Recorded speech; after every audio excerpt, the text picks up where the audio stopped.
Hi guys, చాలా రోజుల తర్వాత ఒక నెల తర్వాత నేను వీడియో రికార్డ్ చేస్తున్నాను. ఒక ఇంపార్టెంట్ విషయం గురించి మాట్లాడదామని చెప్తున్నాను. రీసెంట్గా మనకు లాస్ట్ 10-15 డేస్లో మన ఊర్లో పక్క ఊర్లలో గ్రామ పంచాయతీలలో అన్ని చోట్ల తెలంగాణలో సర్పంచ్ ఎలక్షన్స్ అనేవి జరిగినాయి. అదే పంచాయతీ ఎలక్షన్స్ అని అంటారు. సో ఒక సర్పంచ్ గెలిచిన తర్వాత ఆయన చేయాల్సిన బాధ్యతలు, ఆయన నిర్వహించాల్సిన డ్యూటీస్, రెస్పాన్సిబిలిటీస్, అకౌంటబిలిటీస్, ఒక గ్రామ పంచాయతీకి చేయాల్సిన మంచి చెడు ఏవైతే ఉన్నాయో అవన్నీ విషయాలు ఒక సర్పంచ్కి నేర్పిద్దామని చెప్పేసి తీసుకొస్తున్నా. అందరికీ కాదు, కొందరికి, అంటే చదువు లేనోళ్ళను కూడా ఎన్నుకుర్రు. అండ్ ఇంకోటి ఏంటంటే కొన్ని ఊర్లలో ఒక చదువుకున్న ఎంతో మంచి చేద్దాం అని చెప్పేసి వచ్చిన యువకుని కూడా, ఒక సర్పంచ్ని కూడా ఓడగించుకున్న ప్రజలు మన తెలంగాణలోనే ఉన్నారు. చాలా మంది స్టేటస్లు పెడుతుంటే నాకు కూడా ఏడుపు వచ్చింది. సో మా ఊర్లో అయితే చాలా మంచి వ్యక్తే, అవతల ఓడిపోయిన వ్యక్తి కూడా మంచోడే, గెలిచిన వ్యక్తి కూడా మంచోడే. సో ఆయన మంచి చేస్తాడు, ఆయనకు అవగాహన ఉందని నేను అనుకుంటున్నాను. ఎనీవే, నేనైతే చెప్పాల్సిన బాధ్యత ఒక కంటెంట్ క్రియేటర్గా అయితే నాకుంది, బీయింగ్ ఎడ్యుకేటెడ్ ఫెలో. ఎందుకంటే యువత అందరం కలిసి ఒక మనిషిని గెలుచుకోవాల్సిన బాధ్యత ఉంది. ఓటు వేసాం, సో అడిగే బాధ్యత కూడా మాకుందని చెప్పేసి ఈ వీడియో రికార్డ్ చేయడం జరుగుతుంది.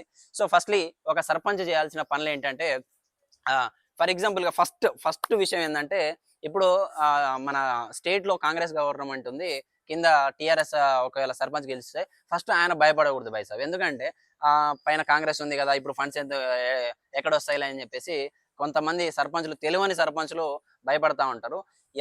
ఎవరి కింద తల వంచాల్సిన అవసరం లేదు. ఎందుకంటే స్టేట్ ఫైనాన్స్ కమిషన్ అని ఒకటి ఉంటుంది, సెంట్రల్ ఫైనాన్స్ కమిషన్ అని ఒకటి ఉంటుంది. 41% డెవల్యూషన్ అనేది జరుగుతుంది. అక్కడ నుంచి ఫండ్స్ ఎంతైతే రావాలో అంత కంపల్సరీగా మన గ్రామ పంచాయతీకి అనేది వస్తుంది సర్పంచ్లారా. సో దాన్ని గుర్తులో పెట్టుకొని, దానిలో మైండ్లో పెట్టుకొని మీరు పనులు అనేది చేస్తూ ఉండండి. అండ్ పర్ హెడ్ ఇంకో విషయం మాట్లాడాలంటే, పర్ హెడ్ 150 రూపాయలు ఒక మనిషికి ప్రతి నెల అనేది రిలీజ్ అవుతుంది. ఈ విషయాన్ని సర్పంచ్లు అందరూ గుర్తుపెట్టుకోవాల్సిన విషయం. సో ఇదంతా ఒక ఎత్తు అయితే, ఇక్కడ జరిగిన విషయాలలో సర్పంచ్ ఎలక్షన్స్ ఎట్లా జరిగినాయంటే, కొంతమంది అందరూ ఇక పైసలు ఇస్తారు, పైసలు ఇచ్చి పలానా వాడు ఇంత ఇస్తాడు, పలానా వాడు అంత ఇస్తాడు. సో అందరి దగ్గర జనాలు అనేటోళ్ళు తీసుకుర్రు. సో ఇక్కడ విషయం ఏంటంటే, ఒక మనిషి పైసలు ఇచ్చిన తర్వాత ఆయన ఓట్లు వేయడానికి పోతున్నప్పుడు ఒక మనిషి ఏడవడం, ఒక మనిషి నాకు ఆరోగ్యం బాగాలేదు, చూడు మా ఇంట్లో పరిస్థితి బాగాలేదు, నేను ల్యాండ్ అమ్ముకున్నా, నాకు 3 పిల్లలు ఉన్నారు, నాకు 5 ఆడపిల్లలు ఉన్నారు, ఇవన్నీ మాట్లాడడం ఏంది నాకు అర్థం కావట్లేదు. అయితే ఆడపిల్లలు ఉంటే నేనేం చేస్తా? ఇప్పుడు నా డెమోక్రటిక్ రైట్ని, నా కాన్స్టిట్యూషనల్ రైట్ని నేను అక్కడ వినియోగించుకుంటా. అరే నీకు ఎవడు అమ్ముకోమన్నాడు? నామినేషన్ వేసేటప్పుడు నాకు చెప్పేసినావు. నేను అమ్ముకుంటున్నా గిమ్ముకుంటున్నా. అరే నువ్వు ప్రజలకు సేవ చేయడానికి వచ్చావు, అయ్యా నేను సేవ చేద్దామని వచ్చాను, ఓటేసే సేవ చేస్తాను, ఆ ఆస్కారం ఇవ్వండి అని చెప్పేసి అడుక్కో. అది నీ బాధ్యత. కానీ నేను ల్యాండ్ అమ్ముకున్నా, పక్కన ఎవరు లేరు, మరి బాబు మరుగో, మరి యాడి మరిగి, అవన్నీ నాకెందుకు? ప్రజలకు మంచి చేయాలా, ఊరిని డెవలప్ చేయాలా అని చెప్పేసి నిన్ను ఎన్నుకున్నాం మేము. సో నెక్స్ట్ టైం ఇలాంటి మాటలు మాట్లాడకు. నీకు దమ్ముంటే ప్రజలకు ఒక దాదానో ఒక పెన్షన్ రాలేదో, ఒక రేషన్ కార్డు రాలేదో, ఒక ఎంఆర్ ఆఫీస్లో ఒక క్యాస్ట్ ఇన్కమ్ సర్టిఫికేట్ రాలేదో అని చెప్పేసి నీ అంతటా నువ్వు కృషి చేసి అప్పుడు అట్లా ఓటు అడుక్కో. నేను ల్యాండ్ అమ్మేసినా అని చెప్పేసి అడుక్కోవడం ఏంది? అంటే అవతలోడు పైసలు ఉన్నోడు వాడు కూడా పైసలు ఇచ్చిండు, మరి నేను ఇంత పైసలు పెట్టేసినా అని వాడు అడుక్కోవచ్చు కదా. సో ఎనీవే, నువ్వు ఎట్లా గెలిచినావు అవన్నీ నాకు తెలియదులే. కానీ బైసాబ్, మీరు ఎవరైతే సర్పంచ్గా గెలిచారో మీరు చేయాల్సిన బాధ్యతలు గ్రామానికి చాలా ఉంది. ఏంటంటే, ఇంతకు ముందు పరిపాలకులు ఎట్లా చేశారో ఏమో తెలియదు. అందరూ మిర్జాపూర్ హీరోల లెక్క, కొందరు రౌడీ రాజ్యం లెక్క పరిపాలించడం జరిగింది. ఒక ఊర్లో అయితే పాపం ఒక చదువుకున్న యువకుడు ఒక గవర్నమెంట్ ఉద్యోగం వదిలేసుకొని సర్పంచ్గా పాలన చేద్దామని చెప్పేసి వస్తే ఆయన్ని ఓడిపించుకున్నారు ఫ్రెండ్స్. అయితే విషయం ఏంటంటే, ప్రతి ఊర్లో ప్రతి సర్పంచ్కి తెలియవలసిన విషయాలు ఏంటంటే, ఊర్లో ఫస్ట్ ట్యాక్స్ ఎంత వస్తాయి, అంటే గవర్నమెంట్ నుంచి ఫండ్స్ ఎంత వస్తాయి అని చెప్పేసి ఆ సర్పంచ్ ఎవరైతే ఉన్నారో ఆ పైసలన్నీ గ్రామ పంచాయతీలో డిస్ప్లే చేయాల్సిన అవసరం ఉంది. సో దాంట్లో ఆయన ఒక మంచి పని చేస్తే దానికి కొంచెం ఖర్చు చేసి మిగతా పైసలు ఆయన సంపాదించుకుంటే పర్లేదు. కానీ వచ్చిన పైసలన్నీ జేబులో పెట్టుకుంటే నాలాంటి యువకులు అందరూ ఇలా యూట్యూబ్ స్టార్ట్ చేసి క్వశ్చన్ చేయడం జరుగుతుంది. సో ఒక సర్పంచ్ ఏం చేయాలంటే, ఏవైతే పైసలు ఉన్నాయో అవన్నీ డిస్ప్లే చేయాల్సిన అవకాశం ఉంది. అండ్ ఇంకోటి ఏంటంటే, మా నియర్ బైలో ఒక థర్మల్ పవర్ స్టేషన్ అనేది పడుతుంది. అంటే నియర్ బైలో ఏదైనా పెద్ద ఇండస్ట్రీస్ ఏమైనా ఉంటే అక్కడ నుంచి సిఎస్ఆర్ ఫండ్స్ అనేవి వస్తాయి. సో దాన్ని కార్పొరేట్ సోషల్ రెస్పాన్సిబిలిటీ ఫండ్స్ అని చెప్పేసి చెప్తారు ఫ్రెండ్స్. అయితే ఈ ఫండ్స్ ఏవైతే ఉన్నాయో అక్కడ నుంచి మా పక్కన థర్మల్ పవర్ స్టేషన్ ఉంది, అక్కడ నుంచి పొల్యూషన్ వస్తుంది కాబట్టి వాళ్ళంతా చెట్లు నాటండి, రోడ్లు వేయండి అని చెప్పేసి వాళ్ళు కొన్ని పైసలు ఇస్తారు. సో ఇక్కడ సర్పంచ్లు ఏం చేస్తారంటే ప్రజలకు ఏం నిలవదులే అని చెప్పేసి వాళ్ళంతా పాకెట్లో పెట్టుకోవడం జరుగుతుంది. సో ఫ్రెండ్స్, మీరు యువత ఉన్నారు, అందరూ ఇప్పుడు యువత, ఇప్పుడు మన తల్లిదండ్రుల జనరేషన్ అనేది పోయింది. సో మీరందరూ అడగాల్సిన బాధ్యత ఒక సర్పంచ్కి ఉంది. అండ్ సర్పంచ్ మినిమం రెస్పాన్సిబిలిటీ ఉండాలి. మనకు దాదాపు 29 సబ్జెక్టులు ఉంటాయి. దీంట్లో పంచాయతీరాజ్ ఇన్స్టిట్యూషన్స్‌లో 29 సబ్జెక్టులు ఉంటాయి. జస్ట్ తెలుసుకొని ఉండాలి అవి. తెలుసుకొని ఉండాలా. దాంట్లో హెల్త్ వస్తది, ఎడ్యుకేషన్ వస్తది, వెల్ఫేర్ వస్తది, శానిటేషన్ వస్తది, అండ్ స్కూలింగ్ వస్తది. అన్నీ వస్తాయి. ఇవన్నీ మినిమం అవగాహన అయితే ఒక సర్పంచ్‌కి ఉండాలి. దాని తర్వాత ఇప్పుడు చలికాలం వస్తుంది. చలికాలంలో అందరికీ రోగాల బారిన పడతారు. ఇప్పుడు హాస్పిటల్‌లో అందరూ మస్తు సంపాదిస్తారు. ఒక సర్పంచ్ చేయాల్సిన బాధ్యత ఏందంటే, ఇంటి ముందల ఉన్న మురికి కాలువని సాఫ్ చేపియాల. మంచిగా క్లీన్ చేపియాల. ఎవ్రీ 1 వీక్‌కి చేపియాలి. దాని తర్వాత బ్లీచింగ్ పౌడర్‌లు అవి ఇవి వేయాలి. ఎందుకంటే దానివల్ల ప్రజలు అందరూ రోగాన బారిన పడతారు. అండ్ ఇంకోటేందంటే అది ఏసిన తర్వాత, క్లీన్ చేపిచ్చిన తర్వాత ఆ మురికి కాలువ పైన ఉన్న చెత్త, ఆ మురికి కాలువలో ఉన్న చెత్త రోడ్డు పైన ఏస్తారు. దాని తర్వాత ఆ ట్రాక్టర్ తీసుకొనొచ్చి ఆ చెత్త మొత్తం ఏసుకొని పోవాల. దాంట్లో 2 రకాలుగా ఉంటది. ఒకటి తడి చెత్త, ఒకటి పొడి చెత్త అని. 2 సెగ్రిగేట్ చేయాల. సెగ్రిగేట్ చేసి ఒక డంపింగ్ యార్డ్‌లో ఏయాల. ఇది చేయాల్సిన బాధ్యత ఒక సర్పంచ్‌కుంటది. సో ఒకవేళ అక్కడ ఉన్న అధికారి ఎవరైతే ఉన్నారో వాళ్ళిద్దరు కొల్లుడు అయితే మళ్ళా కరప్షన్ అనేది జరుగుతది. సో ఆ మనిషిని మళ్ళీ నెక్స్ట్ టైమ్ గెలిపించుకోవడానికి ఉండదు.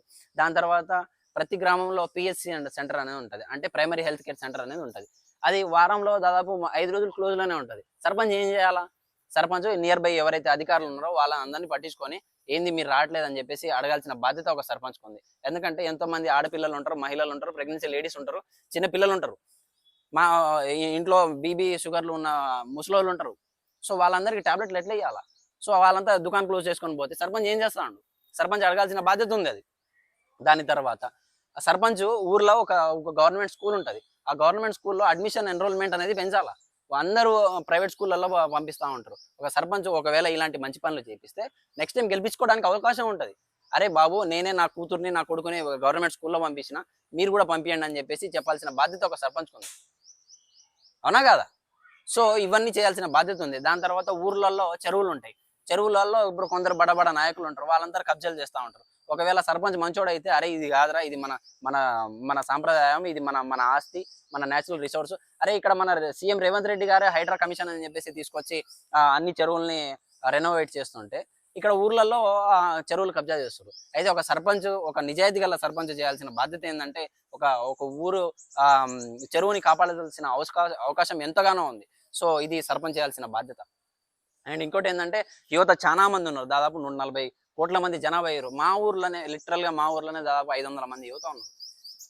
ఆ పైసలతోటి ఏవైతే ఆ ఫండ్స్ ఏవైతే వస్తాయో దాని ద్వారా ఒక లైబ్రరీ కట్టించి, అరే బాబు ఊర్లల్లో దేశాలలో పోయి హైదరాబాద్‌లల్ల, సికింద్రాబాద్‌లల్ల పోయి, విజయవాడలలో పోయి చదవడం కంటే ఇక్కడ నేను ఒక మంచి లైబ్రరీ కట్టిస్తా. ఇక్కడ చదువుకోండి. అమ్మ నాన్నలకు తోడుగా ఉండండి. పొలం పనుల దగ్గర హెల్ప్‌గా ఉండండి. మీకు కూడా పైసలు మిగులుతాయని చెప్పేసి మంచి ఆలోచనతో ఒక సర్పంచ్ చేయాల్సిన బాధ్యతలివి. సో ఇది కూడా సర్పంచ్ చేయాల్సిన విషయం ఉంది. ఇంకోటేందంటే ఊర్లలో గుడులుంటాయి, గోపురాలుంటాయి, క్రిస్టియానిటీ ఉంటది, హిందూయిజం ఉంటది. ప్రతి గుడికి, ప్రతి బడికి అందరికి మర్యాద ఇచ్చుకుంటా అన్ని గుడ్లకు పోయి, గోపురాలకు పోయి మంచి చేయాల.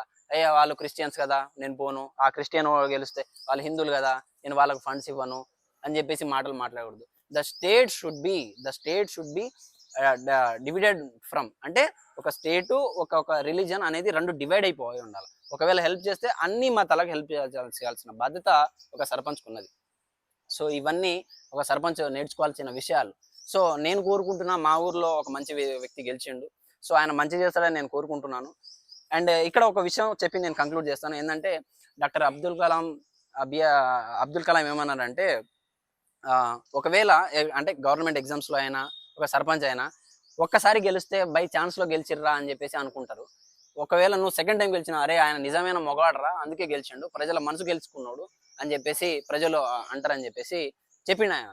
సో ఒకవేళ ఇప్పుడు ఎవరైతే గెలిచిన సర్పంచ్‌లు ఉన్నారో ఆళ్ళంతా ఈ టర్మ్‌లో మంచిగా చేస్తే నెక్స్ట్ టైమ్ గెలిస్తే ఆడు మొగాడురా అనుకుంటాడు. లేకపోతే ఈసారి ఓడిపోయినాం అనుకో, ఏదో అమ్ముకుండు కాబట్టి గెలిచిండ్రా, ఆయన దగ్గర పెద్ద పసలేదని చెప్పేసి ప్రజలు అనుకుంటారు. సో సర్పంచ్‌లారా దయచేసి ప్రజలకు అండ్ గ్రామానికి మంచి చేస్తే నెక్స్ట్ టైం ఓటేయడానికి అవకాశం ఉంటది. So thank you for watching.